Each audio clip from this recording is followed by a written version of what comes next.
Deputy దాల్పురి speaker అయిన కంటిపల్లి హారిక కుమారి కంటిపల్లి హారికను సమావేశాలు ప్రారంభించవలసినదిగా వారిని సాదరంగా ఆహ్వానిస్తున్నాం. దేమాత్ర గేయంతో ప్రార్థన మొదలు పెడతాం.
సభ్యులందరికీ నమస్కారం.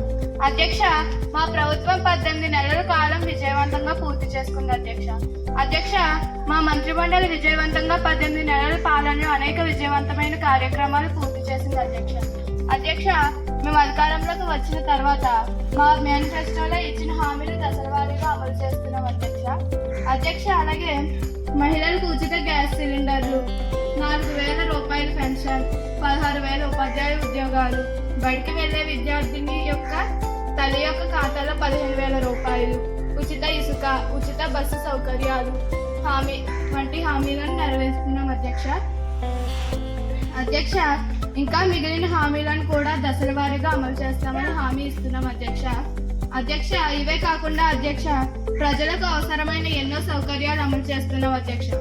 అధ్యక్ష, అమరావతి రాజధాని నిర్మాణం, అపురం ఎయిర్పోర్ట్, రోడ్ల నిర్మాణం, ఇంటింటికి కుళాయి నీరు మొదలైన కార్యక్రమాలు అమలు చేస్తున్నాం. అధ్యక్ష, వీటన్నిటికీ ప్రజల నుండి మంచి స్పందన లభిస్తుంది. అధ్యక్ష, రానున్న రోజుల్లో మన రాష్ట్రాన్ని ఈ దేశంలోనే నెంబర్ 1 రాష్ట్రంగా మార్చే ప్రయత్నం చేస్తున్నాం. అధ్యక్ష, ఇటీవల వైజాగ్ లో పెట్టుబడుల సదస్సు విజయవంతంగా జరిపించాం. అధ్యక్ష, ఈ సదస్సులో అనేక దేశీయ విదేశీ కంపెనీలతో ఒప్పందాలు జరిగాయి. అధ్యక్ష, రానున్న రోజుల్లోనే మన రాష్ట్రంలో అనేక కంపెనీలు పెట్టుబడులు పెడతారు. అధ్యక్ష, లక్షల మందికి ఉద్యోగ అవకాశాలు లభిస్తున్నాయి. అధ్యక్ష, రానున్న రోజుల్లో మన రాష్ట్రాన్ని జీడిపి దేశంలోనే నెంబర్ 1గా నిలుస్తుంది. అధ్యక్ష, మన రాష్ట్రాన్ని అభివృద్ధి పదంలో నిలపడానికి మేము నిరంతరం కృషి చేస్తున్నాం. ధన్యవాదాలు. విపక్ష నాయకురాలు మాట్లాడవలసిందిగా కోరుచున్నాను. సభ్యులకు నమస్కారం. అధ్యక్ష, ముఖ్యమంత్రి గారు చెప్పిన ప్రకటనలను మేము ఖండిస్తున్నాం. అధ్యక్ష, మా ప్రభుత్వం ఏర్పడిన ఒప్పందాలు ఇప్పుడు వీరి ప్రభుత్వంలో ఏర్పాటు అవుతున్నాయి. ఆ క్రెడిట్ అంతా మాకే చెందుతుంది. అధ్యక్ష, మేనిఫెస్టోలో చెప్పిన హామీలు వీరు నెరవేర్చడం లేదు. అధ్యక్ష, మా పార్టీ ఎప్పుడు ప్రజల పక్షాన పోరాడుతుంది. అధ్యక్ష, ప్రజల యొక్క సమస్యలు మేము తెలుసుకుంటూ ప్రజల యొక్క సమస్యలను ప్రభుత్వం నెరవేర్చేలా మేము కృషి చేస్తున్నాం. ధన్యవాదాలు. విద్యాశాఖ మంత్రి గారు మాట్లాడవలసిందిగా కోరుచున్నాను. సభ్యులందరికీ నమస్కారం. అధ్యక్ష, మా ప్రభుత్వం వచ్చేక విద్య సౌకర్యాలు పెంచి విద్యార్థులందరికీ నాణ్యమైన విద్యను అందిస్తున్నాం. బడికి పంపే తల్లుల యొక్క బ్యాంకు ఖాతాలో 15,000 రూపాయలు అందిస్తున్నాం. ఉచిత పాఠ్య పుస్తకాలు, నోట్స్, డిక్షనరీస్, బ్యాగ్స్, 2 జతల యూనిఫామ్ అందిస్తున్నాం. అలాగే మధ్యాహ్న భోజనాల్లో మంచి పోషకాహారం అందిస్తున్నాం. పాఠశాలలో మెరుగైన సౌకర్యాలు అందిస్తున్నాం. అలాగే గిరిజన ప్రాంతంలో పాఠశాల ఏర్పాట్లు చేస్తున్నాం.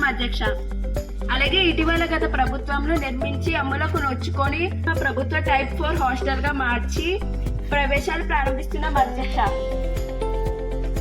అధ్యక్ష, దీని వలన దూర ప్రాంతాల నుండి వచ్చిన అమ్మాయిలు ఇబ్బందులు పడకుండా ఇక్కడే ఉండవచ్చు. అలాగే కేంద్ర ప్రభుత్వ సహకారంతో మన రాష్ట్రంలో PMC స్కూల్ కి అనేక సౌకర్యాలు కల్పిస్తున్నాం. చదువుతో పాటు విద్యార్థులలో నైపుణ్యాలను పెంపొందించాం అధ్యక్ష. ఎయిర్టెల్ థింకింగ్ ల్యాబ్, ఆటోమొబైల్, నాంది foundation, health education, craft, art, physical education, child psychologist, chemistry lab వంటి సౌకర్యాలు అందిస్తున్నాం అధ్యక్ష. ధన్యవాదములు. ప్రతిపక్ష ఎమ్మెల్యే గారు ప్రశ్న అడగవలసిందిగా కోరుచున్నాను. సభలోని సభ్యులందరికీ నమస్కారం. అధ్యక్ష, దీన్ని మేము ఖండిస్తున్నాం అధ్యక్ష. గౌరవ మంత్రి గారు చెప్పిన ఈ పథకాలన్నీ మా ప్రభుత్వం ముందే ప్రారంభించింది అధ్యక్ష. అధ్యక్ష, విద్యార్థులందరికీ ఉచిత విద్య అందించడం అనేది హాస్యాస్పదం అధ్యక్ష. అధ్యక్ష, విద్యార్థులకు విద్యను అందించడం ప్రభుత్వ బాధ్యత అధ్యక్ష. అధ్యక్ష, మేము పూర్తి చేసిన భవనాలను మీరు ప్రారంభిస్తున్నారు అధ్యక్ష. ఇది అంతవరకు కరెక్ట్ అధ్యక్ష. అధ్యక్ష, ఇంకా చాలా మంది విద్యార్థులు పాఠశాలకు రాకుండా ఇటుక బట్టీల్లోనూ ఇంటిల్లో పనివారిగా, హాస్టల్లో పనివారిగా పని చేస్తున్నారు అధ్యక్ష. అధ్యక్ష, కావున అలాంటి వారిని గుర్తించి వారికి విద్యా సౌకర్యాలు కల్పిస్తారని ఆశిస్తున్నాం అధ్యక్ష. ధన్యవాదాలు. మంత్రి గారు సమాధానం చెప్పవలసిందిగా కోరుచున్నాను. మేము ప్రతి విద్యార్థికి విద్యను కల్పిస్తున్నాం అధ్యక్ష. అధ్యక్ష, మేము ప్రభుత్వం ప్రతి విద్యార్థికి పాఠశాలకు వచ్చేలా జాగ్రత్తలు తీసుకుంటున్నాం అధ్యక్ష. దీనికోసం మేము స్పెషల్ డ్రైవ్స్ మొదలుపెట్టాం అధ్యక్ష. పాఠశాలలో కాకుండా బడి బయట విద్యార్థులు ఎక్కడ పని చేస్తున్నా సరే అటువంటి వారిని గుర్తించి విద్యార్థులను పనికి పెట్టుకున్న వారిని కఠినంగా శిక్షించేలా చట్టాలను తీసుకొస్తున్నాం అధ్యక్ష. విద్యార్థులను బడికి పంపే బాధ్యత తల్లిదండ్రులదే అధ్యక్ష. అలా నిర్లక్ష్యంగా వ్యవహరించిన తల్లిదండ్రులను కూడా శిక్షించేలా చట్టాలను తీసుకొస్తున్నాం అధ్యక్ష. అధ్యక్ష, నేటి బాలులే రేపటి పౌరులు అధ్యక్ష. దేశ నిర్మాణం తరగతి గదుల్లోనూ తయారవుతుంది అధ్యక్ష. విద్యార్థుల యొక్క అభివృద్ధికి మా ప్రభుత్వం కృషి చేస్తుంది అధ్యక్ష. ధన్యవాదాలు. శాఖ మంత్రి గారు మాట్లాడవలసిందిగా కోరుచున్నాను. సభ్యులందరికీ నమస్కారం. అధ్యక్ష, మా ప్రభుత్వం వచ్చాక రైతుల కోసం అన్నదాత సుఖీభవ పథకం కింద ఆర్థిక సహాయం, ఉద్యానవన పంటలకు రాయితీలు, రైతులకు నాణ్యమైన విత్తనాలు, ఎరువులు అందించే రైతు సేవా కేంద్రాలు, పిఎం కిసాన్, పంట బీమా, కిసాన్ క్రెడిట్ కార్డ్ వంటి పథకాలను అమలు చేస్తున్నాం అధ్యక్ష. అధ్యక్ష, అన్నదాత సుఖీభవ పథకం కింద అర్హత గల రైతులకు ఆర్థిక సహాయం అందిస్తున్నాం అధ్యక్ష. అధ్యక్ష, పశు బీమా పథకం ద్వారా పశువుల మరణాలు ద్వారా రైతులకు కలిగే నష్టాల్ని తగ్గించడానికి 30,000 వరకు బీమా కల్పిస్తున్నాం అధ్యక్ష. అధ్యక్ష, రాజధాని అమరావతి ప్రాంతంలో భూములిచ్చిన రైతులకు 1,50,000 వరకు రుణమాఫీ చేయాలని ప్రభుత్వం ప్రకటించింది అధ్యక్ష. అధ్యక్ష, వ్యవసాయానికి ఉచిత విద్యుత్ కూడా అందిస్తున్నాం అధ్యక్ష. అధ్యక్ష, రైతుల యొక్క ధాన్యానికి మద్దతు ధర ప్రకటించి ప్రభుత్వం కొనుగోలు చేస్తుంది అధ్యక్ష. ధన్యవాదములు అధ్యక్ష. ప్రతిపక్ష ఎమ్మెల్యే గారిని ప్రశ్న అడగవలసిందిగా కోరుచున్నాను. సభ్యులందరికీ నమస్కారం. అధ్యక్ష, వ్యవసాయ శాఖ మంత్రి వారి మాటలను మేము ఖండిస్తున్నాం అధ్యక్ష. అధ్యక్ష, వ్యవసాయానికి ఉచిత విద్యుత్ ఇస్తున్నాం అంటున్నారు. ఎన్ని గంటలు ఇస్తున్నారు అధ్యక్ష? అధ్యక్ష, ఉచితంగా విత్తనాలు, ఎరువులు సరైన సమయానికి ఇవ్వకుండా రైతులను ఇబ్బంది పెట్టడం సమంజసమైన అధ్యక్ష? అధ్యక్ష, పండిన పంటకు సరైన మద్దతు ధర ప్రకటించకుండా రైతులను మోసగించడం సమంజసమైన అధ్యక్ష? అధ్యక్ష, రాష్ట్రంలో చేనేత కార్మికులు ఆత్మహత్యలు చేసుకుంటున్నారు. ప్రభుత్వం ఏం చేస్తుంది అధ్యక్ష? అధ్యక్ష, రాష్ట్రంలో నిత్యావసరాల ధరలు పెరిగిపోతున్నాయి అధ్యక్ష. అధ్యక్ష, వ్యవసాయానికి రైతులకు స్వంత మోటార్లు డిమాండ్ చేస్తున్నాం అధ్యక్ష. ధన్యవాదములు. మంత్రి గారు సమాధానాలు చెప్పవలసిందిగా కోరుచున్నాను. అధ్యక్ష, ప్రతిపక్ష సభ్యులు ఉచిత విద్యుత్ గురించి మాట్లాడుతున్నారా అధ్యక్ష? అధ్యక్ష, గత ప్రభుత్వం కంటే మేము ఎక్కువ గంటల వ్యవసాయానికి ఉచిత విద్యుత్ అందజేస్తున్నాం అధ్యక్ష. అధ్యక్ష, విత్తనాలు, ఎరువులు నాణ్యతలోనే తేడాలు ఉన్నాయని ఫిర్యాదు అందిన కారణంగా వాటిని రద్దు చేసి మరలా విత్తనాలు, ఎరువులు సరఫరా చేయడంలో కొంత ఆలస్యమైంది అధ్యక్ష. అధ్యక్ష, అయినప్పటికీ పంట వేసే టైంకి మేము రైతులకు అందజేశాం అధ్యక్ష.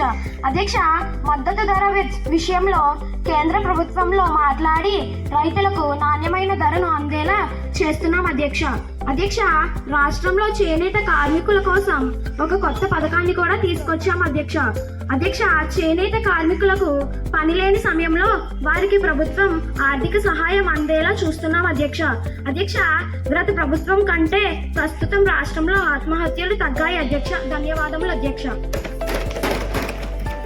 శ్రామిక శాఖ మంత్రి గారు మాట్లాడవలసిందిగా కోరుచున్నాను. సభ్యులందరికీ నమస్కారం. అధ్యక్ష, రాష్ట్రంలో నిరుద్యోగ సమస్యను అధిగమించడానికి కొత్త పరిశ్రమలు ఏర్పాటు చేస్తున్నాం అధ్యక్ష. అధ్యక్ష, రాష్ట్రంలో పరిశ్రమలు ఏర్పాటు చేయడానికి అనుకూలమైన వాతావరణాన్ని కల్పిస్తున్నాం అధ్యక్ష. అధ్యక్ష, పరిశ్రమల ఏర్పాటు వల్ల వచ్చే కాలుష్యం నిర్మూలన చర్యలు తీసుకుంటున్నాయి అధ్యక్ష. అధ్యక్ష, ఇటీవల వైజాగ్లో జరిగిన పెట్టుబడుల సదస్సును మన రాష్ట్రంలో అనేక పెద్ద కంపెనీలు ఏర్పాటు ఒప్పందం చేసుకున్నాం అధ్యక్ష. అధ్యక్ష, ఈ ఒప్పందాల ద్వారా రాష్ట్రంలో ఉద్యోగాలు కల్పన జరుగుతుంది అధ్యక్ష. ధన్యవాదములు అధ్యక్ష.